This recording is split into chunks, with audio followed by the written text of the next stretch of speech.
골든에이지 TV. 안녕하세요. 경제와 투자를 공부하는 골든에이지 TV입니다. 네, 안녕하세요. 안녕하세요. 돈이 되는 원자재 공부 그 두 번째 시간이고요.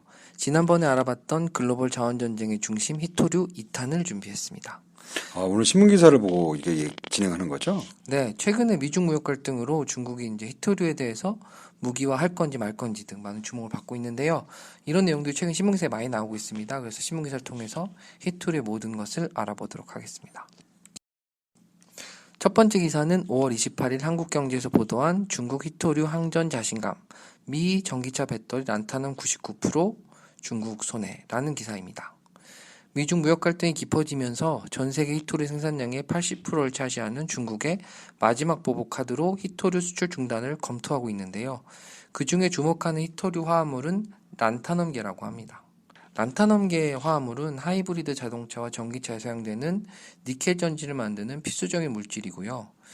극단적으로 최대 히토류 생산국인 중국이 수출을 금지할 경우 미국 자동차 기업은 전기 자동차를 생산할 수 없는 셈이 된다고 합니다. 물론 전지 자동차뿐만 아니고 연구자석이나 유리렌즈, 형광물, 레이저 등 첨단 산업 전반에 영향을 줄 수 있다고 합니다.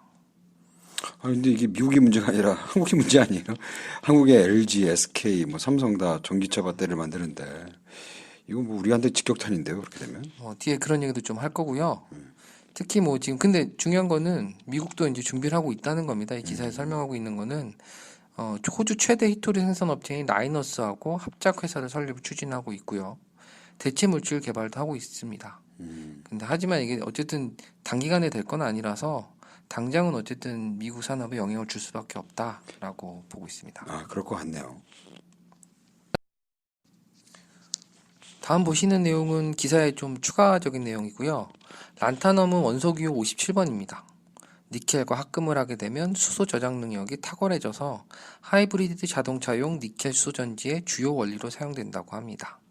또 우측 그래프는 미국 지질조사국의 공식 히토류 통계 정보인데요. 미국이 수입한 히토류의 80% 이상이 중국에서 하고 있습니다. 추가로 미국이 2001년부터 16년까지 32종의 히토류 화합물을 30만 톤 수입을 했다고 하는데요. 특히 최근 3년 사이에 중국에서 수입한 양이 72%, 78%, 80%로 계속 증가세를 보이고 있다고 합니다. 미국 입장에서는 계속 첨단 산업이 많다 보니까 히토류 소요량이 점점 많아지긴 하는 것 같아요. 그러니까 중국의 의존량이 많고 적고를 떠나서 히토류의 절대 사용량 자체가 커지는 것 같습니다. 다음 기사는 6월 4일자 이데일리 중국의 부메랑이 된 히토류라는 기사인데요. 앞서 본 기사하고는 좀 다른 시각에서 중국의 히토류 무기화에 대해서 풀고 있습니다. 더 이상 중국의 히토류가 원자재 시장에서 절대적인 위치에 있지 않고 그들 역시 히토류의 수입국으로 변모하고 있어서 가격 상승 역시 중국에게 부담이 될 수 있다는 해석입니다. 이거에 대한 근거는 다음 장에서 좀 보실 건데요. 보시면 이제 주요 키워드 중에 바오상은행이라고 나옵니다. 바오상은행은 중국 히토류의 주요 생산국인 네이몽구 자치구에 있는 은행인데요. 최근 신용 리스크가 발생해서 경영권을 접수했다라고 보도했다고 합니다. 2017년도에 급등했던 히토류 가격이 18년 되면서 가격이 많이 떨어졌죠. 대체품도 등장하고 대체 산지도 등장하면서 그래서 결국 바오상은행도 경영위기에 빠졌다고 진단하는데요. 물론 다른 이유가 있을지 모르겠습니다만 어쨌든 히토류 가치가 증가하는 만큼 대체품 개발도 더욱 많아질 거라서 장기적으로는 중국에게 악영향을 줄 수는 있을 것 같습니다. 근데 경제라는 게 원래 수입과 수출 혹은 그 수요와 공급의 그 기본적인 원칙이 있거든요. 그래서 가격이 올라간다는 얘기는 어디선가 분명히 히토리를 또 광산으로 채굴 하게 되고 그거를 또 팔아서 돈을 벌고자 하는 수요가 있기 때문에 분명히 가격이 무조건 오른다고 그래서 좋은 건 아닌 것 같아요. 앞서 이제 중국의 히토류 생산 점유가 예전 같지 않고 히토류 수급 역시 예전 같지 않다라고 말씀드렸는데 이제 왼쪽에 그래프 보시면 히토류 생산량 점유율인데 2014년 85%에서 2018년 62%로 낮아지는 것을 볼 수 있습니다. 많이 낮아졌네요. 그러니까. 근데요, 이 자료가 중국에 있는 신문기사 자료거든요. 그래서 잘 모르겠습니다.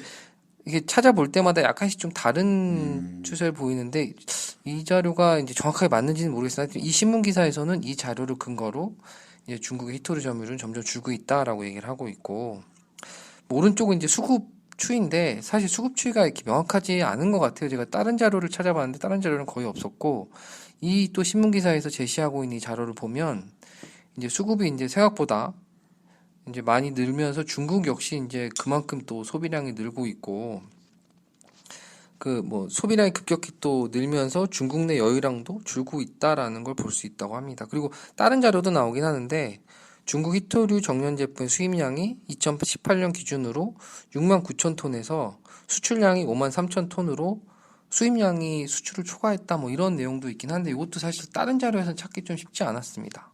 근데 저도 자료를 좀 찾아보니까 놀란 거는 전체적으로 히토류가 좀 과다 생산, 다시 말하면 과잉이라는 얘기는 상당히 많더라고요.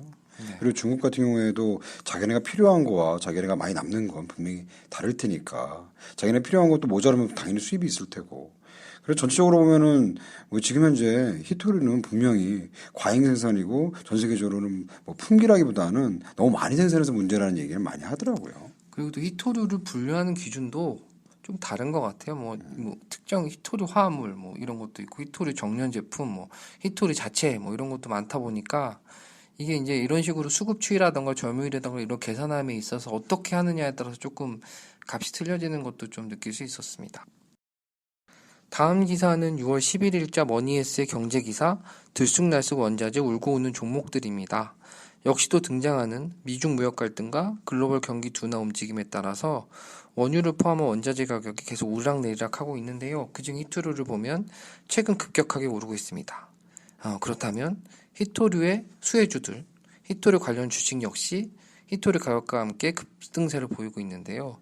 이 기사에서는 대표적으로 희유금속 업체인 유니온과 자회사 유니온 머터리얼을 말하고 있습니다. 유니온은 백시멘트를 비롯한 각종 특수 시멘트나 알루미나 제품을 생산하는 회사인데 희귀금속과 금속 산화물 등 신소재 분야로 연구 분야를 확장하고 있다고 해서 관심을 받고 있고 그 자회사인 유니온 머터리얼은 히토류의 대체 소재로 주목받는 페라이트 마그네트라는 걸 생산해서 히토류 테마주로 분류해서 지난 3월 대비 주가가 58.7% 거의 반 이상 올랐다고 합니다. 저는 저가 제일 궁금했던 게 사실 이거거든요. 히토류 얘기가 맨 처음에 나오면 분명히 어딘가에 영향을 줄 것 같은데 사실 여기는 직접적으로 히토류와 관련된 뭐 제품 만들거나 아니면 그거와 관련된 어떤 뭐 대체품을 만들거나 해서 직접 관계가 있는 회사들이 중심이 될 것 같은데 사실 이것보다는 히토류에서 영향을 받는 회사들이 훨씬 많을 수 있잖아요. 그런 거에 상호관계가 상당히 궁금하긴 합니다. 사실 주가가 어떤 호재만으로 이제 오르고 내리고 하는 건 아니지 않습니까? 그렇죠. 그래서 이것도 역시 이제 바이오주 이런 것처럼 뭔가 이렇게 소문, 썰 이런 거에 따라서 주가의 급등락이 이제 되는 것 같은데요. 다음 내용 보도록 하시겠습니다. 네. 보시는 내용이 이제 앞에서 말씀드린 히토류 수혜주에 대한 내용인데요. 유니온과 유니온 머터리얼은 앞에서 좀 말씀을 드렸고요. 5월 초 대비 5월 말 어떻게 올랐는지 좀 보실 수 있고요. 많이 올랐네요, 확실히. 많이 올랐죠. 그리고 이뿐만 아니고 5월 기준으로 이제 러시아 연방 부랴트 공화국과 히토류 공동 개발 사업을 추진한다고 하는 쌍방울 소식에 따라서 쌍방울도 한 12.61% 올랐고 또 히토류 대체제가 될 희귀금속을 생산한다고 한 헤인이라는 회사도 처음 듣죠. 저 처음 듣습니다. 4.37%. 사람 이름 같은데 헤이님은. 네, 그래서 이게 대체제가 되는 뭘 생산한다라고 하면 이제 히토류 가격이 오르면 같이 오르는 것 같습니다. 옆에 이제 코스피 상승률을 보시면 마이너스 상승한 코스피에 대비해서 얼마나 올랐는지 좀 알 수 있을 것 같습니다. 5월이면 한참 막 그 경제가 안 좋다고 그래가지고 난리가 났던 때였는데 그랬군요. 그러니까 실질적으로 이렇게 보면 이런 거 같은 경우는 진짜 소문에 의해서 왔다 갔다 하겠지만 사실 무조건 소문도 아무런 이유가 없이 움직이지는 않잖아요. 그래서 사실 그 히토류라는 게 상당히 그 관심을 갖고 보면 기회가 있을 수 있는 가능성이 꽤 보이네요. 이제 히토류 상승으로 수혜받는 주식이 있다면 손해보는 회사도 있을 겁니다. 히토류 가격이 많이 올랐던 2017년 9월 8일자 조선비즈의 고공행진 히토류 가격 전기차 부품 소재 업계 긴장이라는 기사를 보겠습니다. 당시 중국이 환경오염 등을 이유로 민간 기업의 히토류 채굴을 금지하고 생산량 제한을 포함 자원세를 27%까지 부과하는 등 이런 수급 이슈로 인해서 히토류 가격이 급증했던 시점입니다. 2017년도가. 맞아요. 기억이 납니다. 네. 특히 당시 전기자동차 산업이 급성장하던 시기였는데요. 부품으로 이제 사용된 히토류 가격 상승은 전기차 부품 소재 기업 우리나라의 경우 삼성 SDI나 LG 화학에게 악영향을 줬습니다. 한국무역협회에 따르면 2012년부터 16년 사이에 한국이 중국으로부터 수입한 히토류는 평균 1,448톤으로 전체 수입량의 58.86%를 차지하고 있다고 하는데요. 특히 네오디뮴 자석 수요 전망을 기초로 해서 글로벌 히토류 수요를 보면 2015년 이후 연평균 5에서 10% 성장해서 올해 2019년도에는 40만 톤 이상 내다볼 걸로 보고 있어서 이제 이런 모든 이슈들을 보면 중국 역시 수요를 계속 늘리고 있거든요. 하다 보니까 우리나라의 이제 삼성, SDN, LG화학 같은 부품 소재 업체들은 히토류 가격 상승으로 계속 어려움을 겪지 않을까 보입니다. 그 원가 부담이 상당히 해지는 것 같아요. 아예 그리고 수급 자체가 안 되니까 이 비슷한 게 사실은 철광석 같은 경우에도 우리 포스코가 그 장기 계약을 맺어서 철강을 수급을 딱 원활하게 하지 않았더라면 생산을 계속할 수가 없는 거랑 똑같은 거잖아요. 그래서 이것도 되게 쉽지 않겠네요. 원가가 문제가 아니라 수급 자체가 안 될 수 있겠네요. 이러다가. 그렇죠. 아무래도 중국이 이제 이런 것들을 쥐락펴락하다 보고 중국이 또 수입을 많이 해야 되는 상황이 되면 오히려 좀 수급 이슈가 있을 수 있을 것 같습니다. 다음 보신 내용도 이제 비슷한 내용이긴 한데 차량용 리튬이온 배터리 시장의 점유율입니다. 이게 중국이 역시 중국 자동차들이 최근 전기 자동차 생산에 주력을 하다 보니 중국 업체의 점유율이 좀 높고요. 그리고 이제 테슬라 등하고 거래하는 이제 파나소닉 같은 경우 역시 높은 점유율을 보이고 있고 우리나라 이제 4등, 5등이거든요. 그래서 하다 보니 이런 전체적인 크기도 크지 않고 하다 보니 히토류 가격에 대해서 경쟁이 역시 쉽지 않을 것 같습니다. 요거는 2017년 자료고요. 제가 알기로 2019년 현재 자료는 LG화학, 삼성 SDI, 그다음에 우리 SK 세 개 업체가 합치면 그 세 개 업체 합친 게 전체 한 35% 정도 되는 것 같더라고요. 그래서 꽤 많이 올라오긴 한 것 같더라고요. 다음 기사는 5월 29일자 뉴스원의 히토류 수출 금지 시 가장 타격받는 업체는 애플 왜? 라는 기사입니다. 중국이 히토류 수출 금지로 가격이 급등할 경우 가장 타격받는 업체는 스마트폰의 원조 애플이라고 말합니다. 그 이유는 애플의 휴대폰 부품에 히토류가 가장 많이 사용되기 때문이라고 하는데요. 아이폰의 카메라, 스피커, 리시버 등 모두 히토류가 들어가고 단일 품목으로는 스마트폰에 히토류가 가장 많이 들어가는 것으로 알려져 있습니다. 여기에 최근 미중 무역 갈등 속에 중국은 애플 보이콧 운동을 벌이고 있고 중국이 아이폰에 보복 관세를 부과한다 만다 이런 얘기가 계속 있어서 하여튼 설상가상이라고 생각이 됩니다. 이게 핸드폰이 괜히 비싼 게 아니었네요. 히토리가 이렇게 많이 들어가는 거였단 말이에요. 그러니까 히토리가 기존 어떤 기능을 이렇게 첨가됨으로 인해서 이렇게 많이 업그레이드되는 진동도 더 커지고 모터의 어떤 성능도 올라가고 스피커의 성능도 올라가는 형태로 이제 쓰이는 것 같습니다. 어떤 게 들어갑니까? 다음 장에 그런 게 있나요? 네, 다음 장에서 보겠습니다. 보시는 것처럼 이제 스마트폰 히토류들이 이제 9종이 쓰이는데요. 액정 화면, 그 컬러 스크린 자체에 쓰이는 이투륨이나 란타넘, 이런 것들이 좀 색을 좀 정확하게 보여주게 한다고 하고요. 글라스 폴리싱이라고 해서 액정을 이렇게 평평하게 깎아내는 연마, 폴리싱 연마 이렇게 쓰이는 물질들이 이제 란타넘, 세륨, 슬러리 이런 것들이 있고요. 그리고 회로나 스피커에 쓰이는 이제 자석 물질인 가돌륨이나 네오디뮴 이런 것들이 쓰이고 그래서 이런 것들이 기존의 어떤 가지고 있는 성능을 좀 높이는 형태로 많이 쓰인다고 합니다. 야, 그러면 히토리 가격이랑 실제로 IT 산업, 특히 핸드폰이나 첨단기기 그 산업들과 상관계가 상당히 있겠네요. 이것만 봐서도. 네, 있을 수밖에 없을 것 같습니다. 마지막 기사인데요. 6월 9일자 에너지경제에 히토류 뜨고 구리 지고 G2 싸움에 요동치는 원자재 시장이라는 내용입니다. 대표적인 자원 생산국이자 소비국인 미국과 중국의 갈등으로 원자재 시장이 좌우된다라는 내용입니다. 구리나 아연 같은 비철금속의 경우 미중 간 무역 갈등으로 글로벌 경기 둔화에 대한 우려가 생기면서 하락세를 보이고 있는데요. 특히 구리는 산업 전반의 필수적인 원자재라서 앞으로 경제 전망에 따라 가격도 급격하게 등락을 반복하는 특성이 있습니다.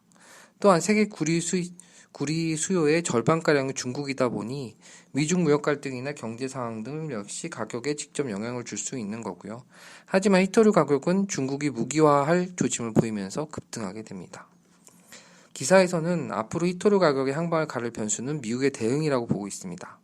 미국은 히토류 강구 개발을 재개하고 아까 말씀드렸던 호주 광산업체와 협력해서 히토류 공장 건설에 나서는 등 공급처를 다변화할 움직임을 보이고 있고, 다른 국가에서 히토류 채굴한다면 중국의 무기화 전략도 의미가 없을 수 있다. 그리고 수요 역시 완만하게 움직일 것으로 보여서 장기적으로 히토류 가격은 오히려 떨어질 수 있다라고 기사는 분석을 하고 있습니다.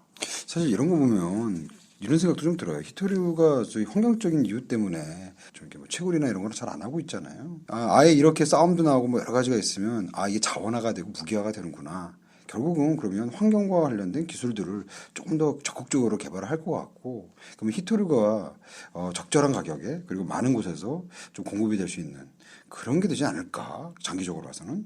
그러면은 뭐 자연스럽게 가격은 수요와 공급의 원칙에 따라서 합리적인 수준에서 왔다 갔다 할 수 있겠네요.